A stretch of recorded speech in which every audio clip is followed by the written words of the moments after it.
जो हमने 9th class की 13.2 प्रश्नावली से 3 सवाल बता दिए थे। आज हमें आगे के सवाल करेंगे। देखो बच्चों, चैनल को आपने यदि सब्सक्राइब किया है तो वीडियो आपके पास पहुंच जाएगा और आप ध्यानपूर्वक सबसे पहले सवाल को देखना, अपनी कॉपी में नोट कर लेना और फिर सवाल को पहले वीडियो में देखना, फिर अपने आप करने की कोशिश करना। देखो सवाल नंबर 4 है, एक बेलनाकार रोलर का व्यास 84 सेमी है और लंबाई 120 सेमी है। एक खेल के मैदान को एक बार समतल करने के लिए 500 चक्कर लगाने पड़ते हैं, तो खेल के मैदान का मीटर स्क्वायर में क्षेत्रफल ज्ञात कीजिए। तो देखो किस प्रकार करेंगे। सबसे पहले आपको दिया गया है रोलर का व्यास, आपको दिया गया है 84 सेमी, तो इसलिए त्रिज्या कितनी आ जाएगी 84/2 यानी कि आपके पास 42 सेंटीमीटर रोलर की त्रिज्या आ गई। रोलर बेलनाकार है तो इसलिए आप कैसे लिखोगे, यानी आपको लंबाई दी गई है, रोलर की लंबाई बराबर ऊंचाई, एक ही बात है। रोलर इस प्रकार पड़ा है तो लंबा है और खड़ा कर दिया जाए तो वो ऊंचा हो जाएगा। इसको दिया गया आपको 120 सेमी दिया गया है, इसलिए रोलर का क्षेत्रफल बराबर बेलन का वक्र पृष्ठीय क्षेत्रफल, एक ही बात है क्योंकि रोलर बेलनाकार है। क्या होता है 2πr/h, मैंने लिखाया था, आपने सूत्र याद किए हैं। 2 × पाई का मान 22/7, आर दिया गया आपको 42 और ये दिया गया 120। 7 छक्के 42, ये 6 बार कैंसिल हो गया। अब इनको मल्टीप्लाई कर दो, 6 दूनी 12, 12 को 12 से मल्टीप्लाई करोगे तो आपके पास 144 यानी 1440 आ गया और इसको आप गुणा कर दो 22 से, तो 22 से चलो मल्टीप्लाई करते हैं।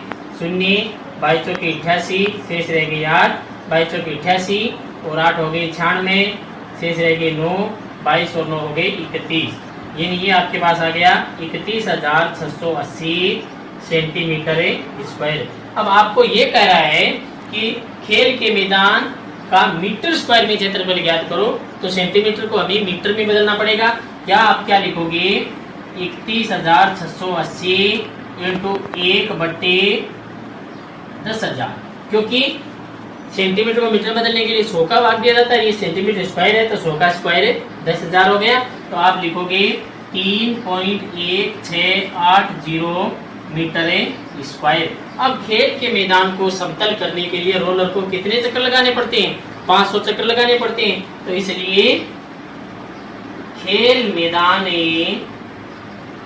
का क्षेत्रफल कितना आएगा 500 से 31 यानी 3.1680 को आप मल्टीप्लाई कर दोगे तो आपके पास मैदान का क्षेत्रफल आ जाएगा। आप मल्टीप्लाई करो 3.1680 को आप 5 से गुणा कर दो, 0 40, शेष रहेगी 4, 30 और 4 34, शेष रहेगी 3, 5 और 3 8, फिर आपके पास शेष रहेगी 5 ये 15 और कितने शून्य लगाने हैं 2 और लगाने हैं, कितने छोड़ के दशमलव लगाने हैं 2 3 4, तो यानी आपके पास कितना आ गया 1584 मीटर स्क्वायर, यानी खेल मैदान का क्षेत्रफल कितना आ गया 1584 मीटर स्क्वायर आ गया। अब सवाल नंबर 5 देखो बच्चों, 5वां सवाल क्या कह रहा है आपको, किसी बेलनाकार स्तंभ का व्यास 50 सेमी है और ऊंचाई 3.5 मीटर है। 12.50 रुपए प्रति मीटर की दर से इस स्तंभ के वक्र पृष्ठ पर पेंट कराने का व्यय ज्ञात कीजिए। देखो कैसे करोगे, हमें सबसे पहले दिया गया है बेलनाकार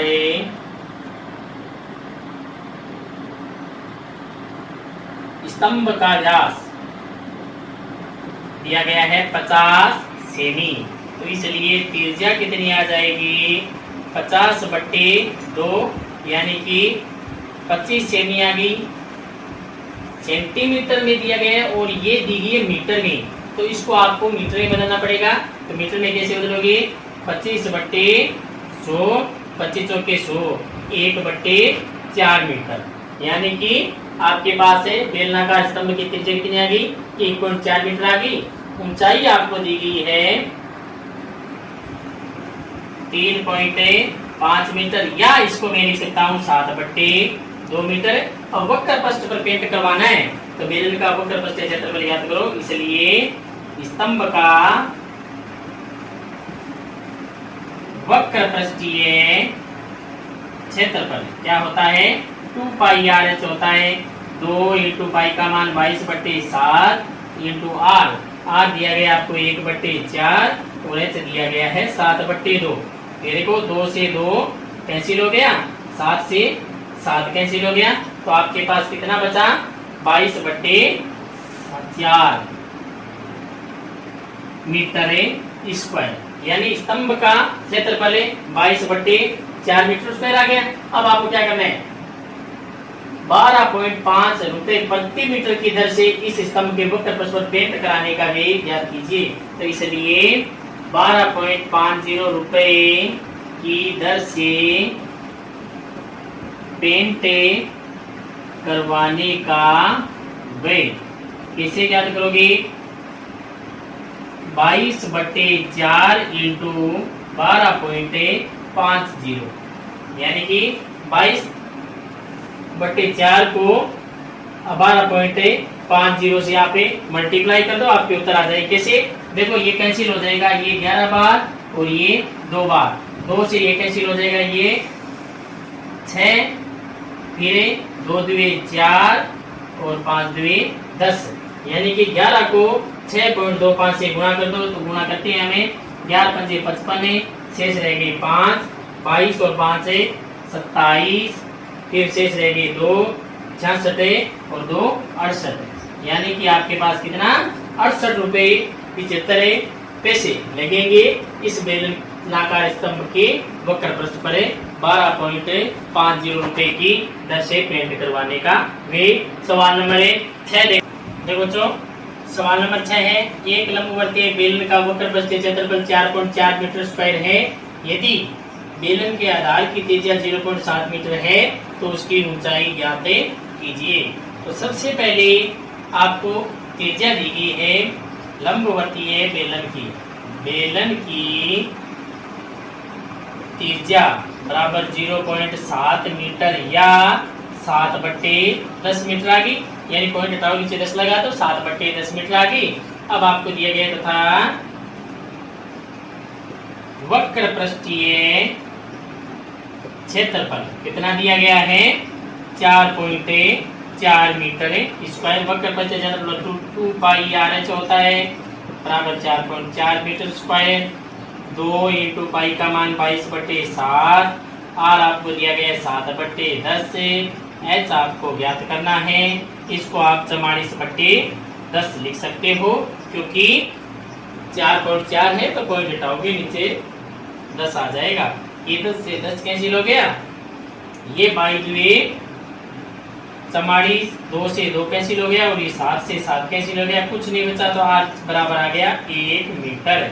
अतः है बेलन की ऊंचाई कितनी आएगी? 1 मीटर आएगी। यानी एकदम इजी सवाल है। बेलन की त्रिज्या 0.7 मीटर यानी 7/10 हो गया।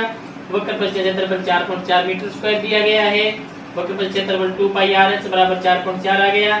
2 इंटू पाई का मान 22/7, आर 7/10, एच सभी कैंसिल हो जाएंगे, तो आपके पास एच बराबर 1 मीटर बच जाएगा, जो आपके लंबवर्तीय बेलन की ऊंचाई है। सवाल नंबर 7 देखो बच्चों, सवाल नंबर 7 है, किसी वृत्ताकार कुएं का आंतरिक व्यास 3.5 मीटर है और यह 10 मीटर गहरा है।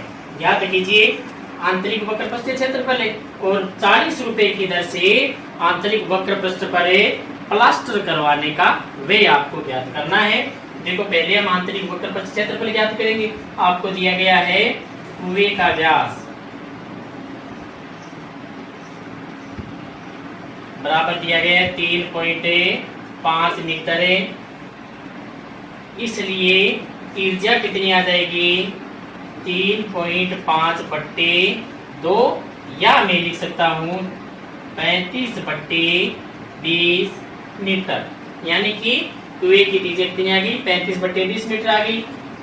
गहराई या ऊंचाई, गहराई या ऊंचाई आपको दी गई है 10 मीटर। तो इसलिए आंतरिक वक्र पृष्ठीय क्षेत्रफल क्या होता है, 2πRh होता है। 2 इंटू पाई का मान 22/7, आर आपको दिया गया है 35/20 और ऊंचाई दी गई आपको 10।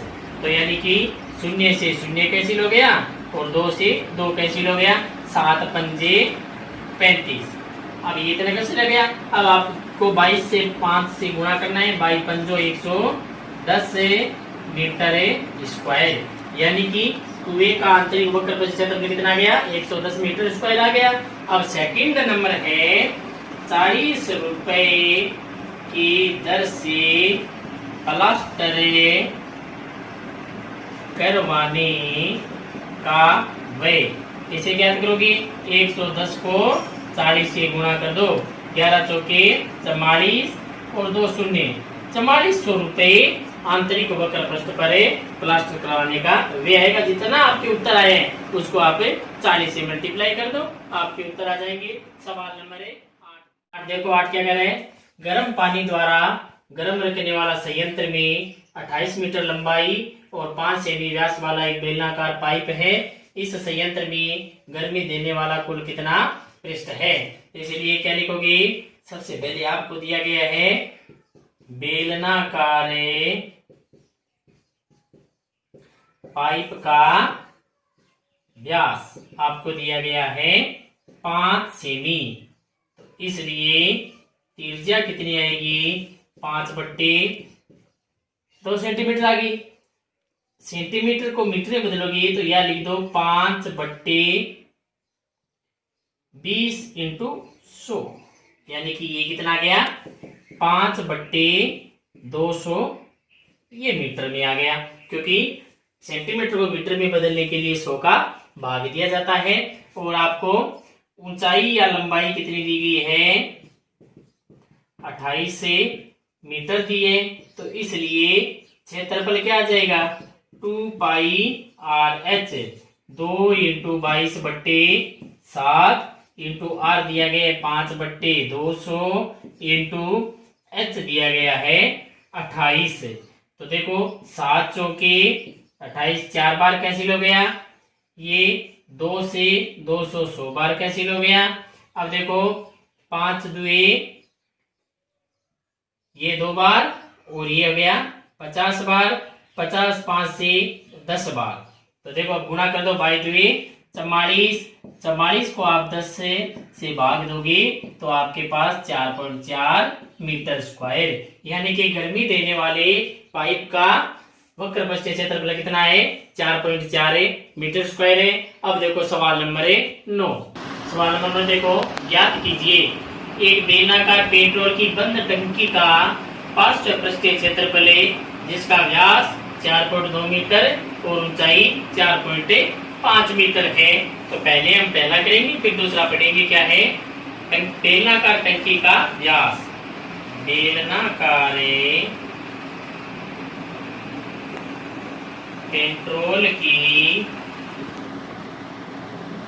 टंकी का व्यास आपको दिया गया 4.2 मीटर है।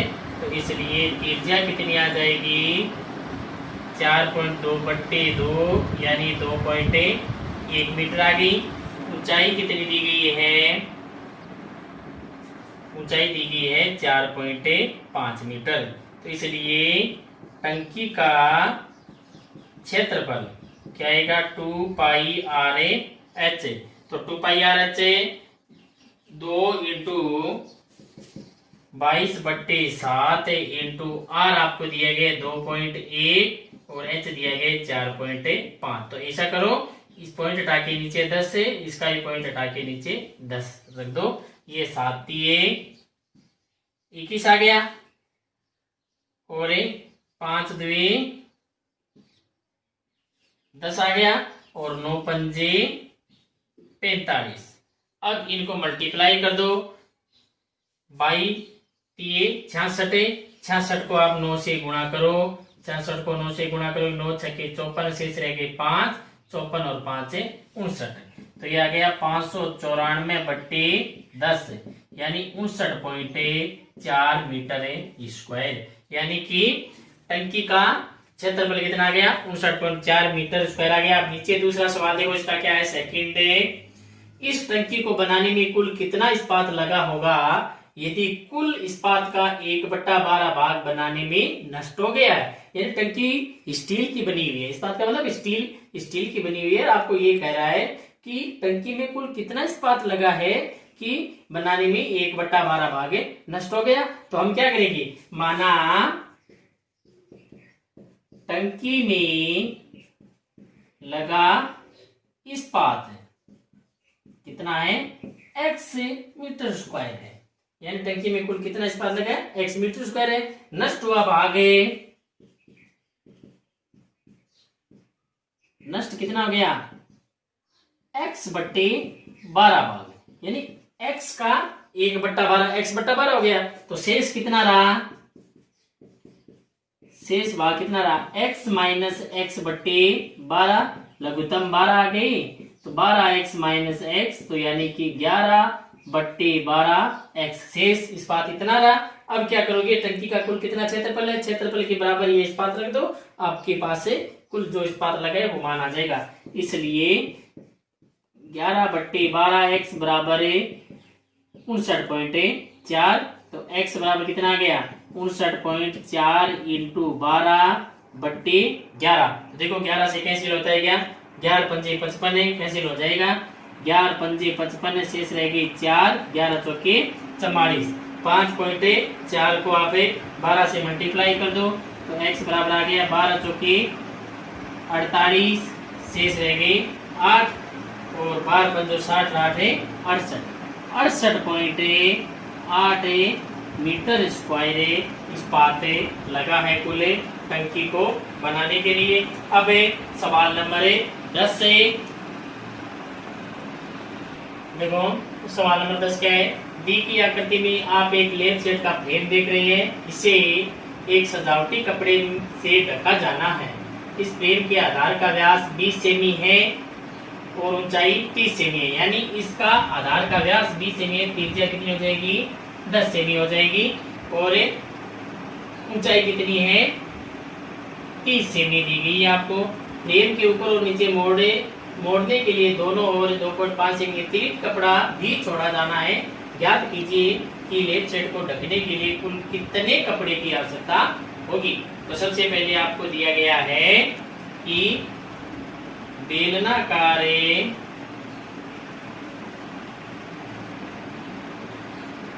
फ्रेम की ऊंचाई दी गई है 30 सेमी और अतिरिक्त कपड़े की ऊंचाई दी गई है 2.5 सेमी। त्रिज्या कितनी दी गई है आपको? व्यास आपको 20 दिया, त्रिज्या 20/2, 10 से सेमी आ गई। अब देखो, इसलिए कपड़े का क्षेत्रफल पहले 2πRH ऊपर वाला बेलन, 2πRH नीचे वाला बेलन है, और 2πRH पूरा बेलन, यानी तीनों लगेगा। तो ये 2πR तो कॉमन आ गया, और ये H और H ये 2H हो गए, प्लस के कैपिटल H हो गया। 2 इंटू पाई का मान 22/7, R दिया गया है 10 से। अब देखो 2 इंटू कपड़ा है 2.5, और ये H दिया गया है 30। अब देखो इसको गुणा कर दो, 44, और 44 को 10 से गुणा करोगे 440/7, ये 5 2, यानी 2.5 को 2 से करोगे तो 5 आ जाएगा, 5 और 30 होगी 35। ये 5 बार कैंसिल हो गया। 44 को 5 से मल्टीप्लाई कर दो, तो 0, 520 की 0, शेष रहेगी 2, 20 और 2 22।